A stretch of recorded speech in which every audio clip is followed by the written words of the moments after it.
Welcome to the R.E.A.L podcast, where hosts Shane Kilby and Duane Murphy dive deep into the world of real estate agent life. From overcoming hurdles to celebrating success, join us as we explore the journeys of industry veterans and rookies alike. Get ready for bi-weekly episodes packed with advice, feedback, and mentorship from the best in the business. Good morning, everybody. This is Shane Kilby with R.E.A.L podcast, Real Estate Agent Life, and my co-host there, Duane Murphy. We have some special guests for you guys today. It is none other than Christina Griffin Thompson. You got it. And Brandon Thompson. These guys are a power couple. And where are you guys located? We're in Cocoa Beach, Florida. So we've known each other for a few years. We met through, I think it was a Commissions Inc. event, just like myself and Duane. So you've got some history in real estate prior to just us bumping into each other at a Commissions Inc. event. So give us a little backstory. So I got into real estate in 2010. I came in through a family business. Family needed help. And so I showed up to help, and I have a very operational brain. And back in 2010, it was kind of Zillow had just started. Teams weren't really a thing. It was before all of the craze happened, but I saw the need because my mom had started a team. She was one of the first teams in our area. And I saw the need for operational excellence on the backside because it was an operational hot mess. And that's kind of what my techie heart fell in love with and realized I could really provide value back in was kind of that operational side of everything. So that hooked me in. And Mom is still working with us. She's more so an agent on the team at this point. And we've grown into our own brokerage. We have property management, short-term, long-term. And that kind of sums up where we're at now. That's awesome. So Brandon, have you always been in real estate, or did you kind of just get hooked on this great opportunity, or? Yeah. So I got started in 2020 when everything was kind of blowing up. I was originally managing a solar company, and was just getting a little burnt out on that stuff. And again, got looped in with the family business, kind of got talked into it, decided to give it a shot. And here we are 4 years later, and still going pretty good. Yeah, my wife was a sucker like that. That's how she got hooked into the mortgage business.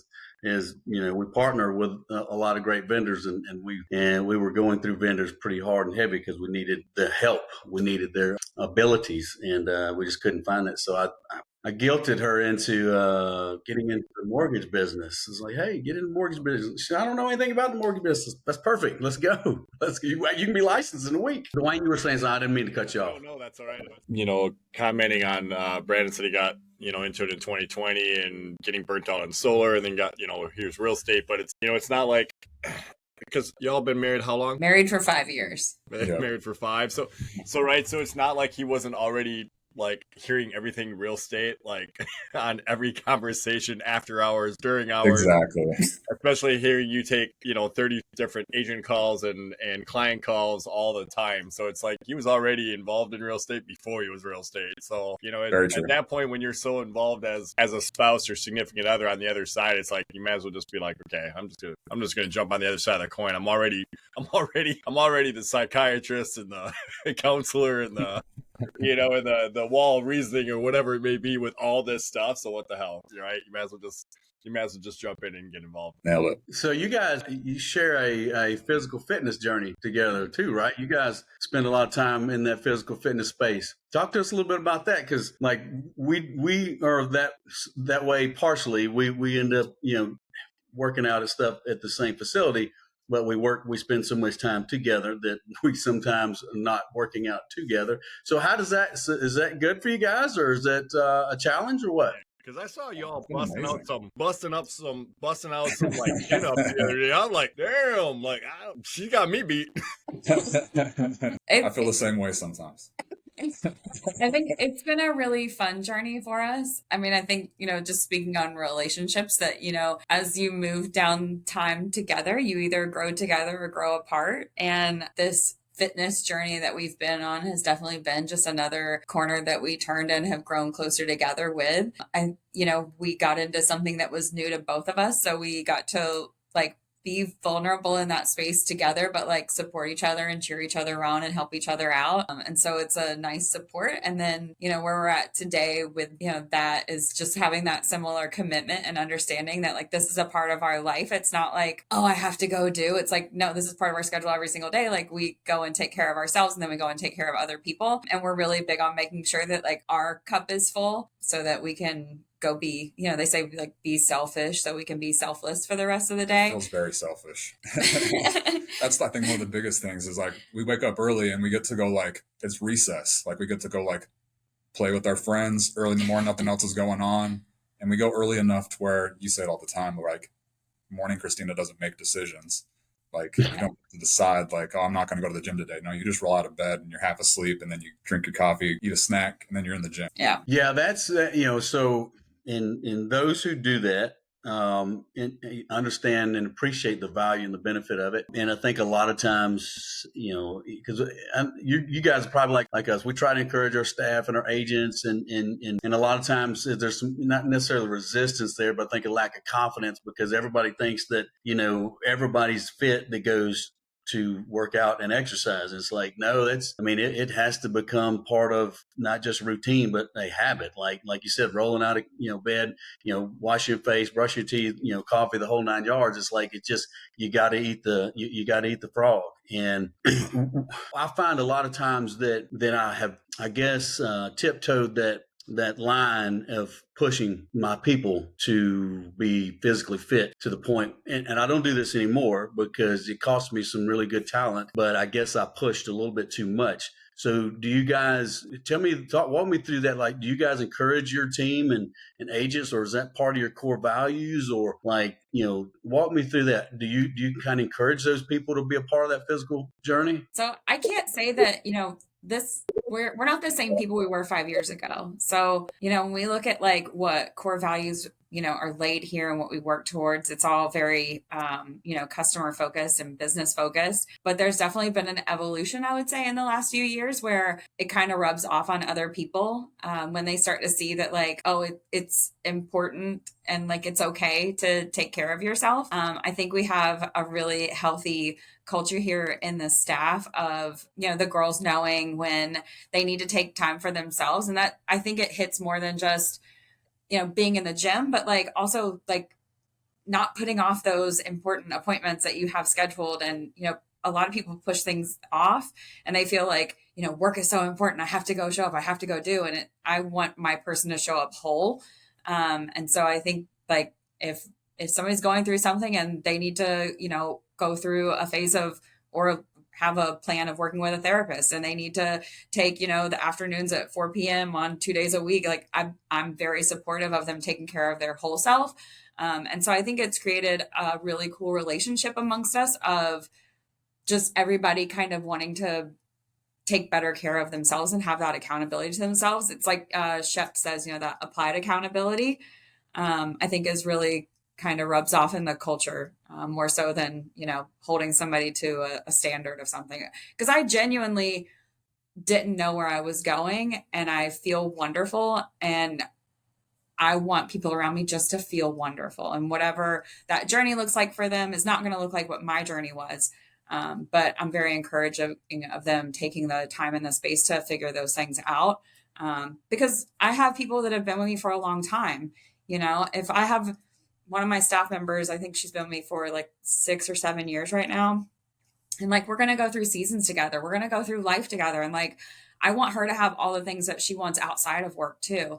And I know that, aging in a way that's healthy so that she can continue to enjoy her life is like super, super important to me. Like I want her to, have all the things that she needs. So yeah, I think it's just kind of morph those relationships into that arena. Yeah, I think without a doubt that we not only lead by our wisdom, by our education, by our knowledge, right, but we also lead by example in so many different ways. And when you're setting that example, for health, right, in the multitude of ways, right, not just physical health, right, not but when you're setting that example, you can't help but influence others, right, around you. And I mean, they're looking up to you as already the leader of the organization.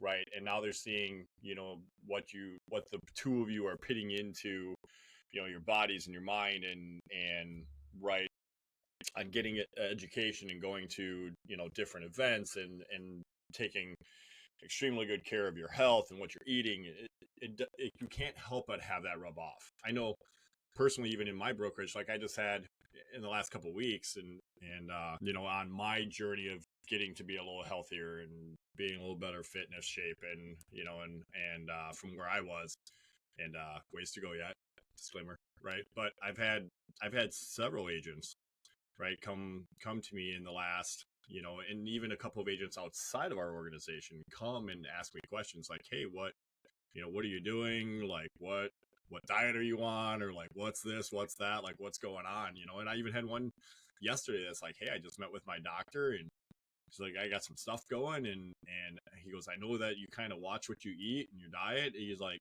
yeah, what are you doing? Right. And could you help me? I ain't no damn doctor. I'm nowhere near a fitness expert. Right. But he's like, hey, can you help me? Right. With some of this, so I can start eating healthy. What are you doing? I think it could help me.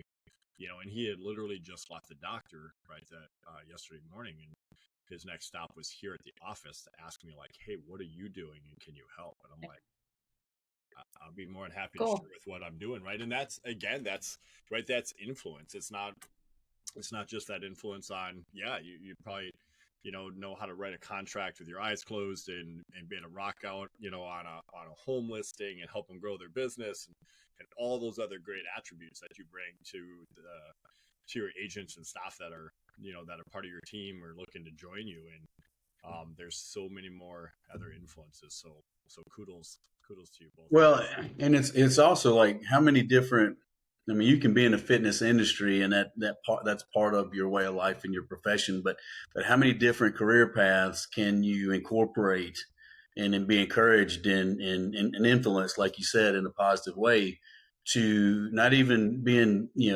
six-pack abs, but just to being a better version of yourself, to be, physically, and not just physical part, like the mental part, because everybody in this call knows the value of putting out a great sweat and getting it to a high heart rate for the endorphins, for the adrenaline, for the epinephrine, for the benefit mentally, right? And also to have a place to absolutely physically, mentally exhaust and dump the stress, because stress is tied to toxic chemicals in the body that lead to other health problems, long-term health problems down the road. So how many different professions really can you be in that type of environment? And, I know you guys are just like us. It's like we encourage you where you're at right now. I'm not saying it's the 50-year-old version of me is definitely a lot more understanding than the 40 and the 30-year version.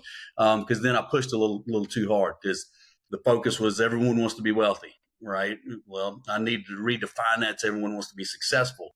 And then successful means power. And then it's like, I had to redefine that. And it's like, it went through that phase at 40. It's like, yeah, everybody wants to be successful, hot shot, but not everybody defines success the same way. And the same goes with fitness. And that's evolved for us a lot. Like we now like try to encourage them to walk, just 30 minutes, 45 minutes every day. And several of them, and by, through osmosis, Duane, just like you said, like we've done 75 hard, a few times. And I failed. Thanks for that, Shane, by the way. For that 3 months of hell on earth. Well, you guys are probably in Wisconsin in blizzards, by the way. So that was that was 75 hard plus. I'm anti 75 hard. Every time somebody offers it, they're like, "Oh, Christina, you'd be great." I'm like, it just doesn't align with my current goals right now, but thank you for the opportunity. Yeah, so I mean, and you've probably done research. I mean, it's more of a mental. 75 hard. There is a lot of physical activity in it. Don't get me wrong, but it's more of a mental discipline. It's like in this season of this business, especially the last couple of years, like I'm very thankful for that 75 hard journey and that Live Hard program. Because was I mentally tough to deal? Absolutely, but intentionally putting myself in truly uncomfortable circumstances, much more than what the typical day would put on me, made everything else a lot easier to tolerate. You kind of like that Joker laugh. It's like, oh, we're going to burn it down. No, it's going to be a great ride, So share with us, Christina, and then Brandon, of course, as well. But individually, what has been your biggest success in business, Christina, and then Brandon? And I want to know what the biggest success for you guys as a couple, because we don't get a lot of power couples on here because it's too hard to pin everybody down. So share that with us individually and then together. So for me, in business, my biggest success was during COVID. All of my admin staff, support staff, everyone was able to, that didn't already own a home, was able to purchase a home. And I thought that was just such an amazing thing for us as a business to not only keep employees during that uncertain time, but also for them to, get into equity and to get into home ownership themselves. Like that's a dream come true, right? Anytime you have an agent come to your team or someone, come and work for the team, and they're not in home ownership yet, that's like a silent goal of like the opportunity of getting them to approach that journey and, pass that bridge. Like that's it for me. So that's been my greatest for sure. Very, very awesome. Very awesome. Brandon. I think mine's pretty simple. I mean, I feel like I've just started in real estate. I think you guys would agree too that, the last 4 years have kind of been a blur. It feels like I just got into real estate, but it's been 4 years and that I'm still here and still doing pretty well for, I'm kind of more of like a blue collar background. I grew up in the trades, working construction, kind of dabbled in like some sales stuff when I was in the solar. So to make that transition, that career change from managing solar crews and solar installs, to real estate, I'm still here. So I think that's my biggest success right now. Well, the fact that you got in 2020, you've seen a lot of shifting in 2020 from like, hey, if you've got a heartbeat, let's write it up, to like, okay. It's time to get in, yeah. It was the best time to get in, especially because you got the opportunity to get a lot of traction and a lot of transactions closed, and to be a part of that process and learn that process. And then, of course, the skill side. Of course, you're in a great camp and surrounded by. You already know that.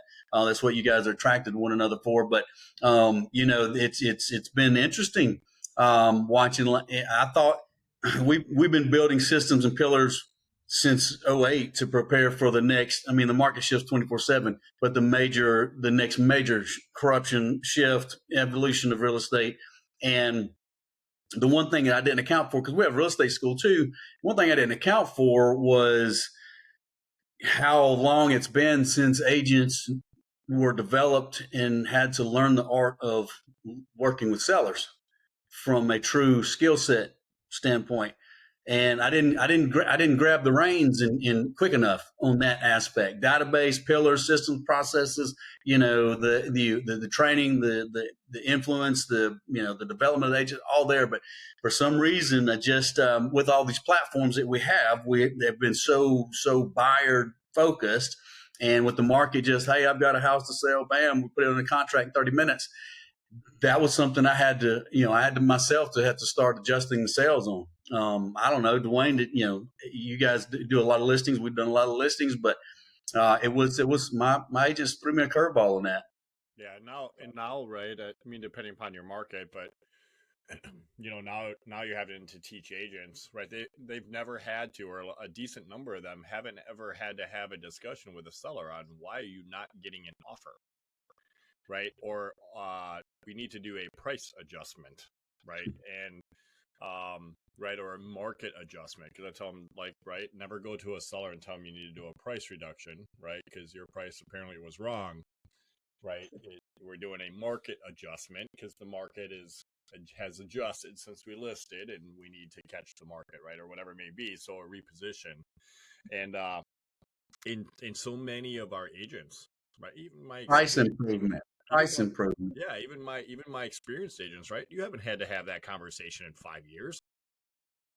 you just have it, right? So all of a sudden, that our internal boards are just lighting up with like, oh my gosh, I got a listing that's been sitting for 3 weeks and it doesn't have an offer. And I'm like, 3 weeks, like it's okay. Like it's been 3 weeks. Like it's not the end of the world, right? Like that's called normal, which we haven't seen in so long, but it's a whole nother, like Shane was saying, it's a whole nother skill set as leaders we need to bring to them. We've, Christina, you said you've been in since 2010. Obviously you've seen a few different markets there, right? And it's bringing that experience, that knowledge. Sometimes it's just that calming influence, right?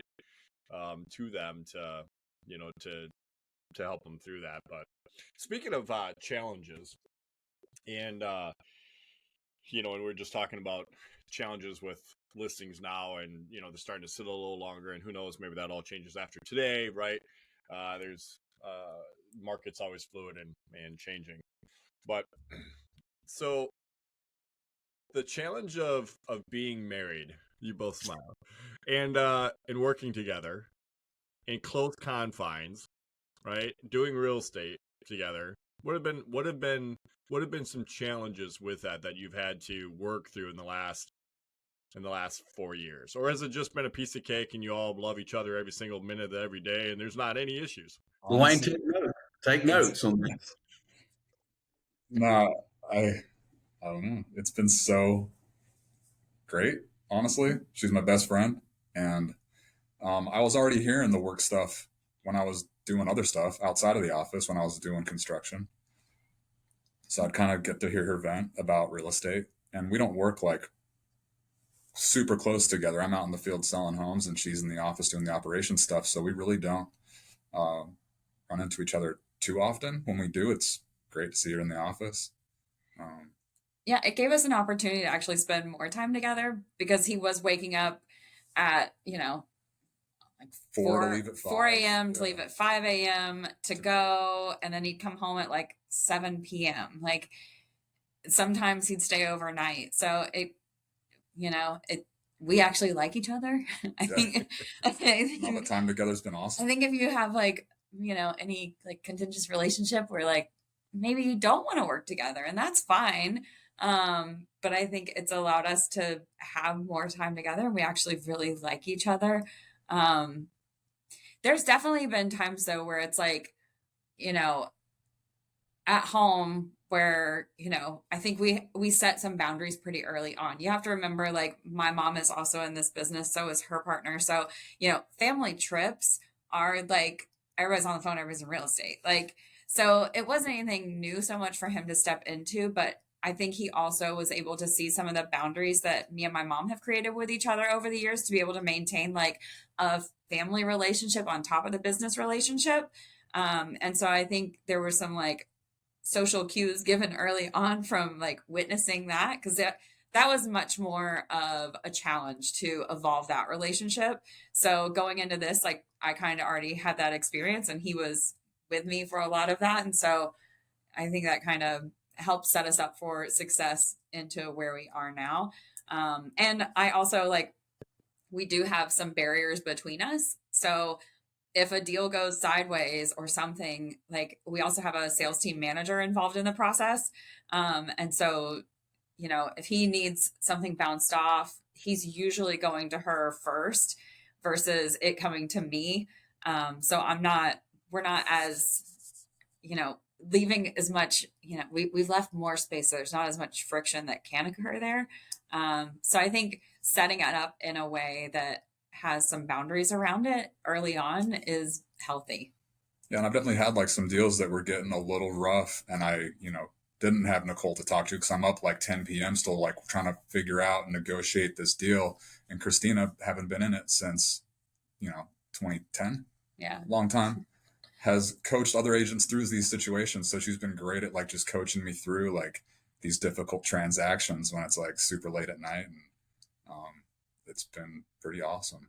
That's great. I know Christina, you had just touched on a little bit with the transition, right between your mother and your mom who created the team, started that, and then right? And then into the role that you took in the team, and then obviously, and then have progressed and have grown through all that before. I can remember, without repeating them, I can remember some of our conversations and in some meetups long ago when, when that was in the early stages. And, and again, right, that's a evolution and something you have to work through, and everyone has to learn their roles, sometimes learn new roles, right? Because that changes after time. So it's awesome to watch and see as that relationship, right, business wise, has changed and evolved to where it is today, and to see, to see what the two of you are building and growing, and how it's flourishing. That is just awesome to see. Thanks. So let's take another direction, because we all like to talk about our wins. But I also believe that those who are consistently successful know the fact of the matter and of what it feels like to lose. I think that's how we put a high value on the wins, because sometimes it's like 80-20 rule, and the 20 side is where the wins are, and the 80 kind of seems to be heavy in the losses, but the 20 usually outweighs the rest. So what would you say, Christina, and then Brandon, has been the biggest failure for you in business thus far? So, I mean, I don't know. Maybe it's the driver in me that doesn't like the word failure. I like to say, like, we stubbed our toes or like go through a rough patch. We definitely had a time period of, from the change from my mom being in leadership to, where it's at now with Nicole and I, just figuring out the business side for the agents, for the team, what that evolution looked like, trying to navigate where you pull people into conversations and have them help you kind of with that, future planning versus planning behind closed doors, and what do you let out and what do you share. Like it's a business and it's an ecosystem, and you don't want to disrupt what agents are doing every single day so that they're losing their focus on what their main focus should be, and trying to be there for them. But also, I mean, you guys know there's just so many complexities to this business that aren't always seen. We did have a phase where we lost a handful of agents. I think anytime that you have agents leave, that it's hard well, I'm sure it's hard with everyone, but some of these are long-term relationships, where I said we go through seasons with people and we care about people. And, at the end of the day, it does hurt. It stings when somebody leaves you. It stings when it doesn't feel like, the way that you'd like to have like a parting, if the party does it in a way that doesn't really like, feel like there was any relationship there outside of business, it stings even more. And, the rebuilding is not exciting.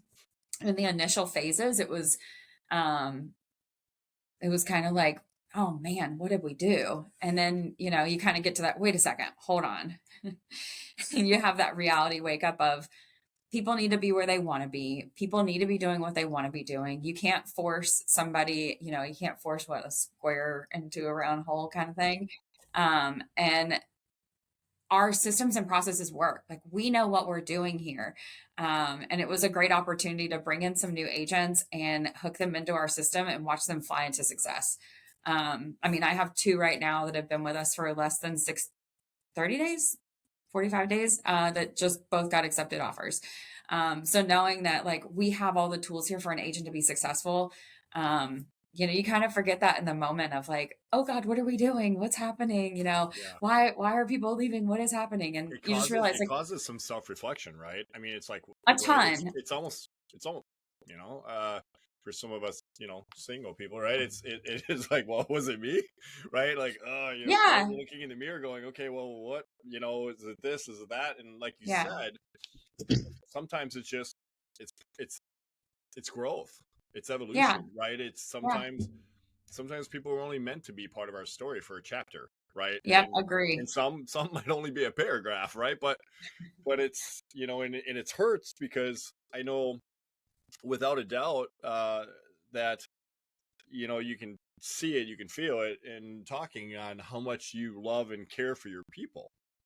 Yeah. Right. And you don't just build those relationships out of thin air, right? And then, like any relationship or any friendship or whatever, whether it be business and or personal, when that ends, it hurts, right? Yeah. And especially if you're on the side of feeling like, oh my gosh, like I felt like I was doing everything I could to make this successful relationship or make this a successful business venture, and now, and you pour into them and you give them everything you have, and then to have, sometimes have them leave. But at the same time, kudos to you on realizing that, right? That is just, sometimes it's just part of their journey, right? You're a part of their journey. You made massive impact to them, and now they're going to take that and do what they wish with it. But same way the opposite way, and that's, it's definitely a painful thing. I know all of us on this podcast, right?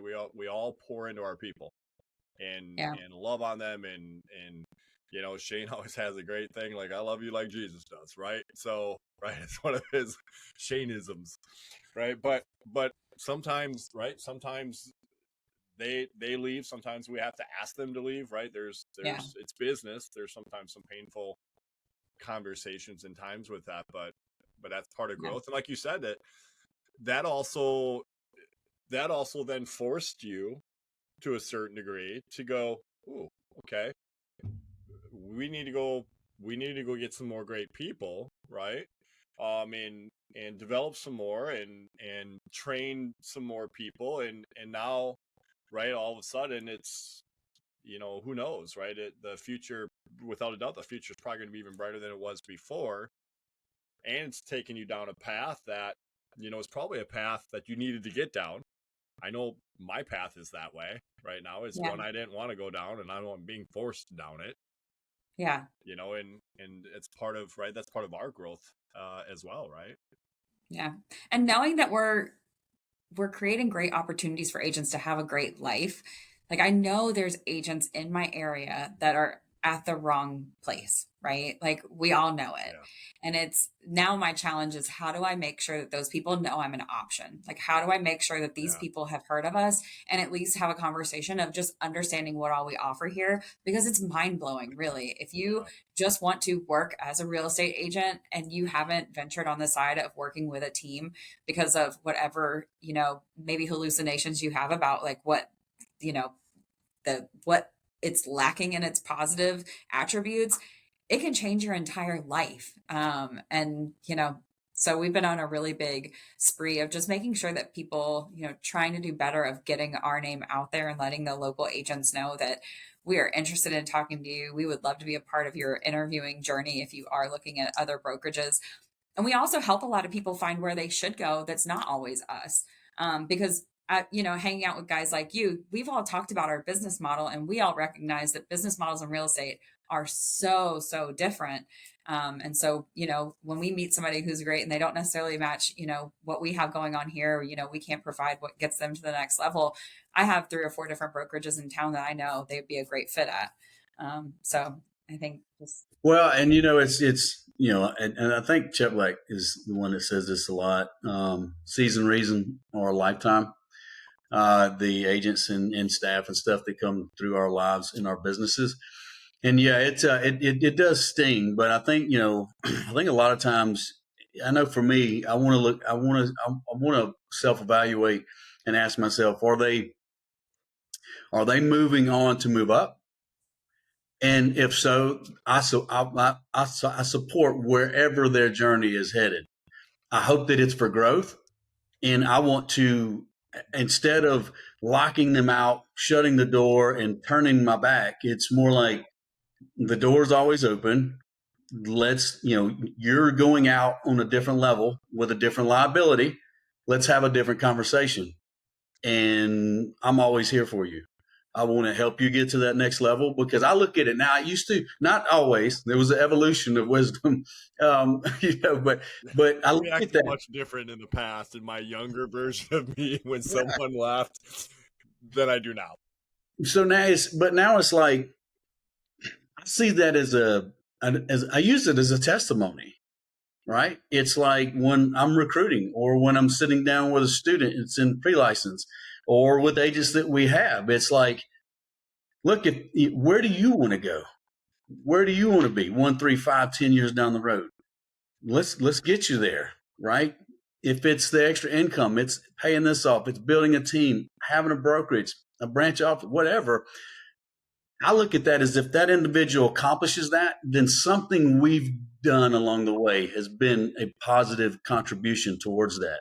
Yeah. Because I look at it the same way as, like, if someone leaves and folds up and goes into some other career, I'm like, I want to self-reflect. I want to go, did I do the best job that I could do to discover what it was that they were purposefully trying to accomplish?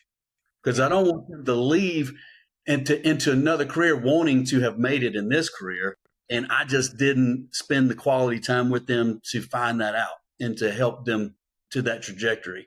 So, and it does suck. And this is when we all know this. This is when you know it's real, because we don't look at the revenue side of it. It's like, oh, the knife, it's painful. That hurts. It's like a bad breakup.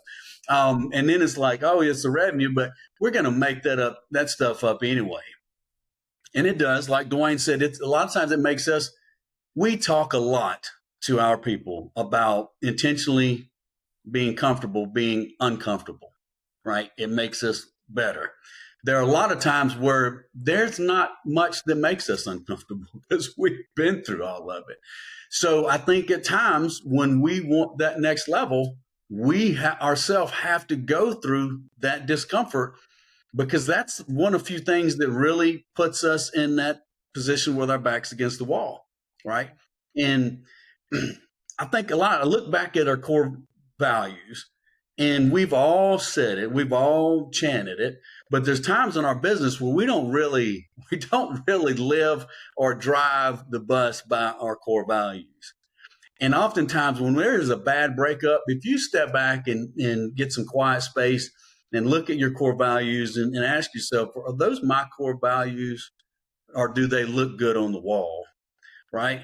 And if they're my core values, was I living those core values before this breakup, right? And oftentimes for me, it's like, maybe yes, maybe no, but not 110% so, right? And it's like, it gives us that opportunity to go, okay, let me recalibrate these core values and bring this stuff front and center. And now let's start living by these core values in our day-to-day operations, because a lot of these bad breakups, I've realized that breakup would have been broke up a while back up the road had I been living and breathing those core values that we hang all over the wall, right? So, Brandon, what about you? I know you've been in the business a short time, but you've been in business before this. So, what would you say was your greatest failure? Yeah, I was going to say, as an agent, the only failures I've really experienced are, not getting the listing, or, following up with that client that I didn't touch base with soon enough. And, we already bought. So nothing crazy there. But, when I was in solar, I was with the same company on and off for about 11 years. And that company went bankrupt. I wasn't, running the show, but I was the boss's second-hand man. And it kind of, it stung a bit. And what I got out of that was, a ton of experience, running crews and working with people, putting, a lot of people are putting a lot of, money into this investment on their home and getting the confidence to speak to people. And just after that, business went under, and the fact that I was still standing, I was able to find work real quick. It was just the company I was working for, our goals didn't line just right. Core values weren't there. So, it gave me the confidence to take the leap to try out real estate. Here we are. Yeah, yeah. I was gonna catch you because I anticipated you to say, my greatest failure was not finding Christina sooner. But I was like, let me see. Yeah, that's it. Wow. Missed No, the opportunity. timing was so perfect. I mean, I don't know that we would have, got along younger. I mean, it's a great thing when you can, when it's, I've been in this business where we've both been in sales, but opposite, industries. For us, I mean, it was when we decided, our youngest child is what really became the deciding factor. Because when we had that, vision of her, and she's wild, so it's definitely more than a vision now. But when we were looking at that, she was in a sales position and profession where it was one of those where you go clock in, then you go out to the field and you put smiles all over the world, then you go back and clock out, and then you go home. And it's like low ceiling stuff like that. She wasn't really, challenged. Competitive runner, all that stuff, like needs a challenge to hold her focus. And I said, well, all joking aside, I said, well, why don't you look at mortgage? Because I didn't want us to be side by side as agents. I just thought that was too close. Um, because she listens to a lot of the things that I make suggestions on, and I tread lightly there with that key vocabulary, because at times it's been a little cumbersome. A perfect example is I suggested, so why don't you look at the mortgage industry? I said, we need a competitor. We need someone that's relentless and understands the value of customer service and client services. And so she went in and if she ever listens to this one, she may kill me. The first time she took the test, she bombed it, just trashed it. And I knew better. I didn't say anything. I was just like, yeah, you better, you get it. Better luck next time. You did your best, and she knew that that's not what I wanted to say, but she knew that I had chosen my words wisely. So she went back and took it the second time. And the second time she came closer, but she did miss it. And I was like, oh shit, this is not good. This is Mayday. This is not good. And so then she asked me, and I'm like, oh God, you didn't ask me that. So she asked me for my feedback. And I'm like, don't ask me that. Please don't ask me that. You asked me that question. I said, I will give you that feedback. I said, but you have to understand that I'm giving you that feedback from observation and with the highest level of love and conviction that I possibly can. I still did not want to do it. She said, okay, give it to me. I'm like, shit. So I said, when you place this baby, because the whole idea was her to be able to not miss the steps, not miss a sick, be there for her when she's sick, be able to have limitless income and success, all of those things. I said, when you put that child in that pumpkin seed on the other side of that finish line of a race that you're running, that you're always training to get a PR on, to get that personal best. I said, when you put that child on the other side of that finish line, and I said, when you want it bad enough, oh God, it was tough to say that. I said, when you want it bad enough, when you want it the same level that you want the oxygen that you breathe, I said, you'll crush it. I said, you don't want it bad enough. And that really, I thought, I was like, this is it. She's going to kill me in my sleep. I said, but you don't want it bad enough. And then this time she's tears streaming down her face. I'm like, oh my God, I'm going to get served tomorrow. And she looked at me, she said, you're right. She said, I just, because the mortgage is like a weak class, right? And so she said, I've just kind of, bebop through these videos and just thought that, being a college graduate, I could just take this test. And I said, I said, if you want it bad enough, you take it. Because she was like, I'm not doing it again. I'm like, you got one more shot. They give you one more shot for a reason. Then you got to wait 6 months. I said, go all in, give it one more shot. Long story short, she crushed it and was off to the races. And so now we work so well together. Like, she helps with role play, she helps with scripting, like she helps coach agents, and it works great. We're together, but like you said, we're kind of apart as well. But that was some of the scariest part of challenging that relationship to whether we could work or not. And it has been one of the best things that's ever happened, because when we go to events and stuff like that, oftentimes she either comes late or she leaves early because we have challenges with childcare and stuff like that. But yeah, so the benefits when you can work together. I'm trying to help Duane out in that area. He's he's still evolving in that wisdom in his young ripe age. But no, I just wanted to share that with you guys.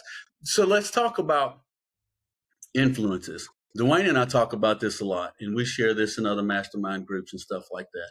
We all have an influence that, whether it's a uncle, a grandfather, parents, influential motivational speaker, Dean, Tony, Chet Black, one of these guys, Andy Frisella. So you guys share with us who or what has been your greatest influence, Christina, in life and business. I mean, I think it seems like a safe answer, but it's real. My mom, she's pretty badass. And she's got big shoes to fill, which thank God there's never an expectation of me filling them perfectly. But she's just always been very good in business at, when something falls apart, the word is next, we move on. She's never scared to go after things that seem really large. And when I say large, I don't mean like a financially, like a big job. I mean like a big situation, like to go solve a big problem. Like nothing has ever been too challenging for her to walk away from. I've seen her take on, all kinds of things, and it's kind of helped me feel like, I can make this happen too. She and I are very much alike. I think that's where a lot of the static happened in our relationship when we first started figuring out how to work together. I think it took her a while to recognize that I was a miniature version of her.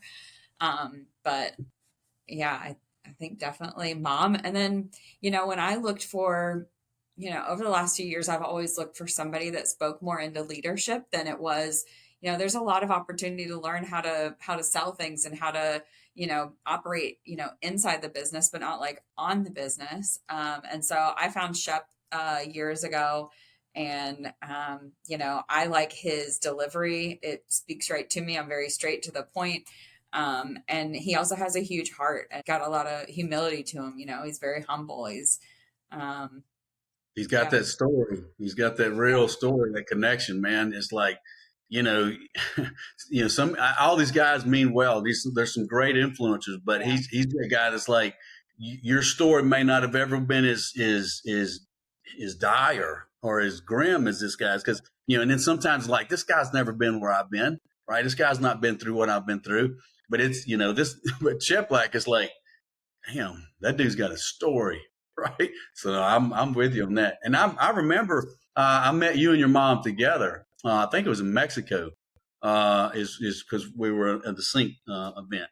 And she's Cabo. Yeah, she's a firecracker. And I could tell then, I'm like, these two right there. Wow. I mean, they're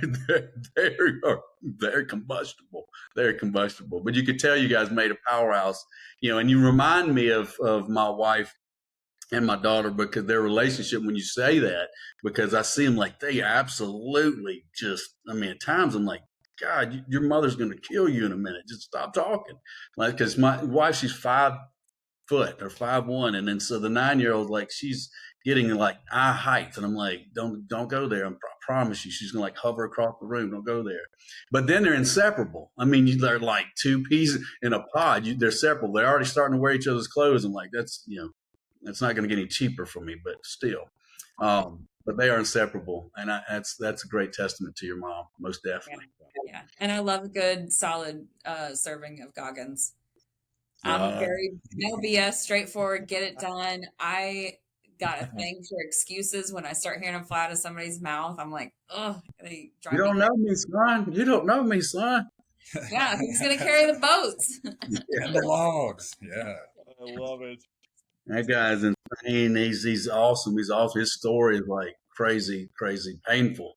Yeah. I mean, you guys, you already, I mean, that one right there is like when I have, and when I know that I've got the right connection with an agent that's going through some stuff, I'm like, I put that book in their hands. I'm like, you'll thank me later.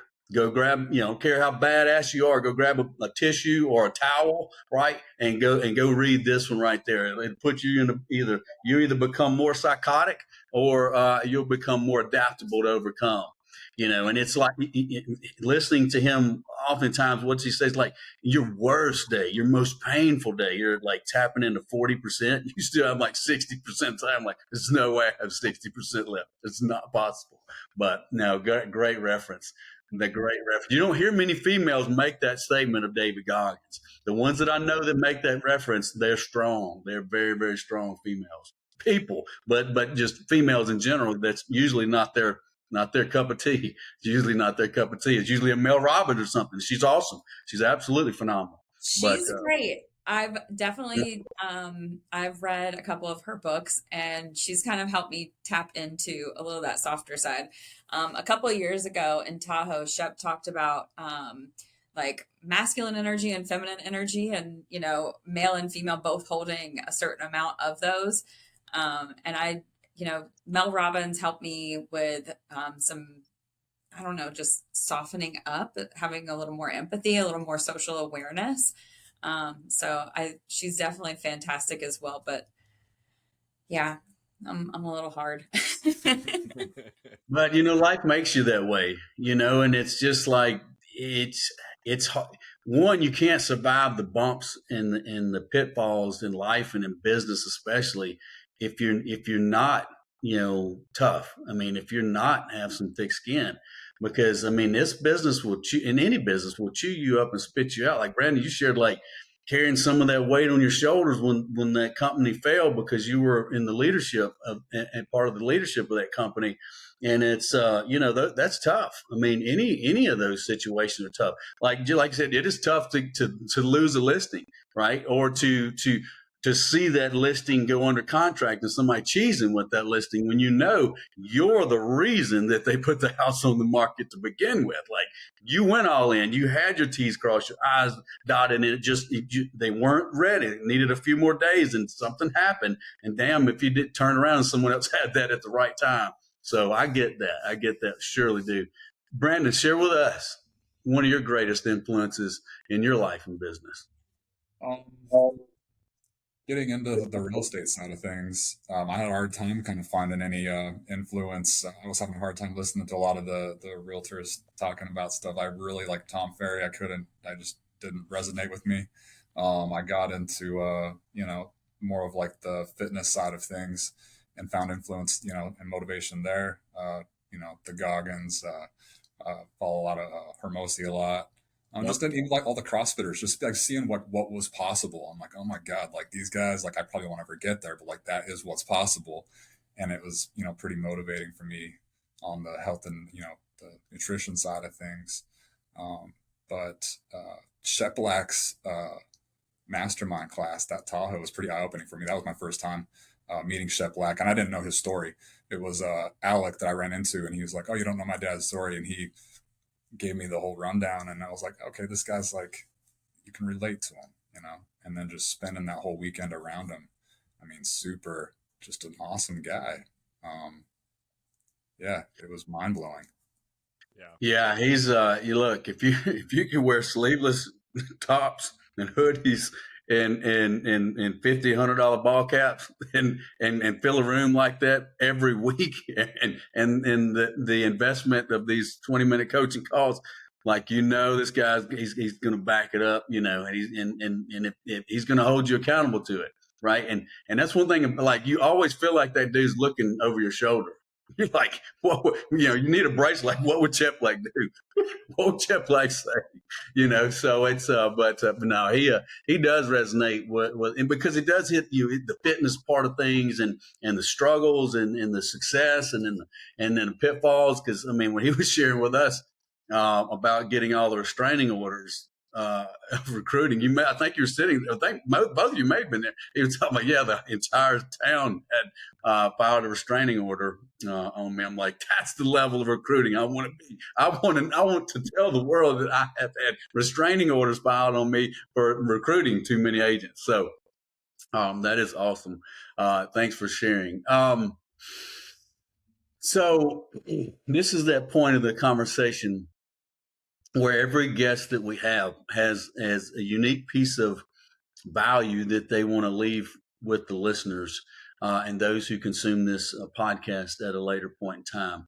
But what is one thing that both of you could say to your younger version self that you wish you would have, or you wish you would have been able to say to that younger version, or to another individual coming up through the ranks that's questioning themselves? Am I in the right place? Am I doing the right thing? Am I following the right paths?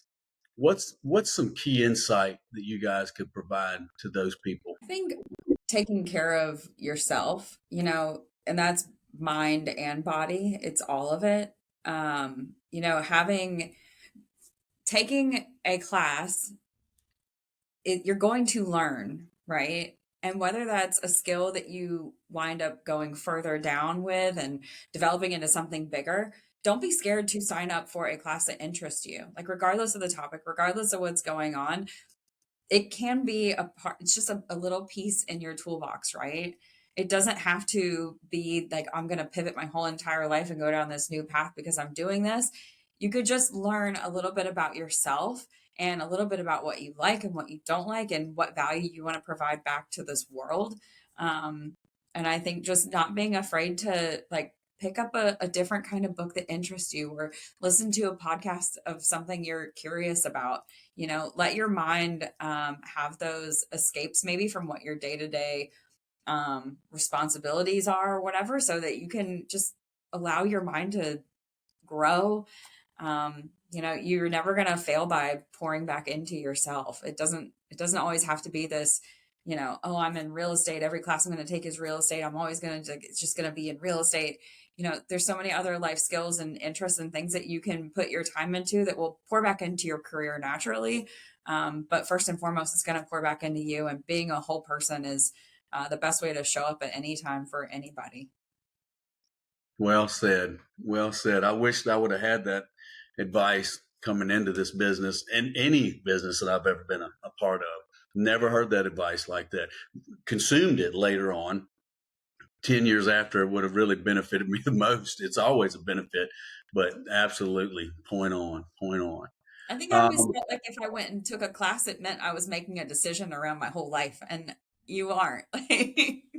So, yeah. Well, it's like any of these classes that you take about any of those aspects of your life or business. Like, a lot of times, yeah, you have a base of knowledge around that content. That's what has you interested, or driven to consume that content. It seems like. But it's always that you're going to get, those classes, like you said, it's that 20% you're looking for, right? That, because you find it and it pops out really quick, and it's like, then you're fixated on it. It's like you're locked in on it. And it's every one of those classes, just like you're saying, like, there's always been that one piece. It's like, man, that's why I'm here. That's why I was driven to be at this point in time and at this location. People put things off until retirement. Like, I don't get that. Like, you're living life every day right now. Like, sneak some joy into it by doing something that you're curious about. And it also drives you to find your people. Like, it puts you in the same room with people that are like-minded like you. It's a great way to make adult friends and have a social life. And, I just think pour into you. Get outside your comfort zone. Get outside your comfort zone. Brandon. Yeah, I think if I could go back and talk to my younger self, I would have convinced myself to not, quit going to the gym. I kind of fell off there for a little while. I was young, I was in good shape, so I, was partying on the weekends, and then it turned into like all week long, especially when I moved to Florida. It's like you're on vacation the entire time you're here. You're at the beach. Like, And I just fell off, and I didn't realize how much, your fitness, nutrition, your health is all tied into, the mental aspect of things. And you can take so many of the analogies from fitness and translate them into, any business you're in, putting in the reps and just being consistent with the boring stuff. And it is, the magic's in the boring stuff. I think I got that from Sheplack at the mastermind. The magic's in the boring stuff. Yeah, what's it say? Master the mundane. Master the mundane. Yeah, yeah. Yeah, just yeah. But I had to go through all that to get to where I'm at now. I had to, go through that low to appreciate, being healthy and feeling amazing all the time. I don't think I would have got here. I wouldn't appreciate it if I had always kind of hung out in the gym and, you know. So that's why the 75 hard, that the key part of that is the photo, because you can look in the mirror every day. You don't see it. You don't see a change. You don't see a change. So you're just like, I'm in good shape. I can eat 3/4 pounders a day. I can drink soft drinks. I can party till 2 a.m. I can be in all these smoky environments, go to Huddle House, Waffle House, and do all these things. And nothing's changing.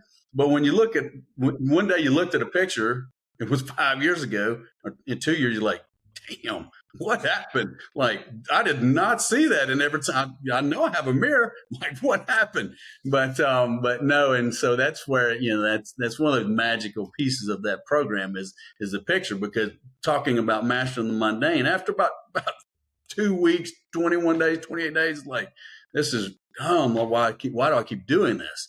And it's like, but the picture's the magic potion. It's you look at the picture from day 28 to day 14 to day 7 to day 1. It's like, damn, let's go, let's keep going. And then it's not a thought process. It's not a mood or an emotion. It's just a task that has to be executed, right? What time do we execute that task and keep moving forward? Duane, any closing remarks? That too.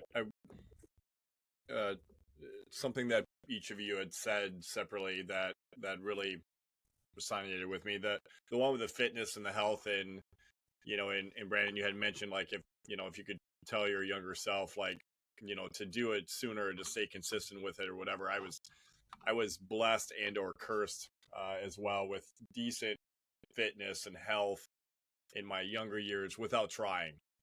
Yeah. And and working construction and whatever else only made it better. And and so, right, you felt bulletproof like a lot of us do when we're younger, and then fell off that. And I know in my early years of real estate, through the Great Recession, I got in just before the market had crashed, and then it did what it did. And throughout that entire time period, and even after that, I know that if I had put a better focus on my personal health, right, that my business would have been exponentially more successful, because my fitness back then, my health, like, I look at some of the pictures back then, right, and I'm, even some of my staffers, right, some of my firefighter buddies, they're like, oh, we miss Fat Duane, right? And I'm like, no, I don't. I don't miss Fat Duane, right? And and it's night and day, and that reflects into everything you do and how you feel. And then, as Christina was saying, right, the power of the mind and connected with health, and it flows into everything you do. And I just know, I watch your guys' fitness journey and the real estate journey, and and that's a motivational factor, right? And I appreciate that, because, right, that rubs off even on me, right? Because I see you two, like, busting it out and doing what you do and running real estate businesses and everything else, and I'm like, okay, Duane, you don't have an excuse, dude. Like, you ain't any more, as Shane puts it, you ain't any more busy than anyone else. Like, get it done, right? And it's the same way with Shane, right? Watching the post, and like, oh, here I am, it's 4 a.m. I'm already in the gym. Where you at? Like, right? And that's, again, right, that's a great influence. So I appreciate that from all of you. The other thing that I wanted to just hit on really quick, and I know we're probably getting to that time, but I can, earlier on a conversation that you were having, Christine, about your team, your company, and your ability and want to be able to help agents in your market. I felt that to my core. I hope that the agents in your market can hear how much you do truly care. I mean, you're talking about, again, the level of care that you have for agents that are not even in your company, right? And I feel that because I see agents in my market struggling. I see agents in my market that they have the ability, they have the talent. They just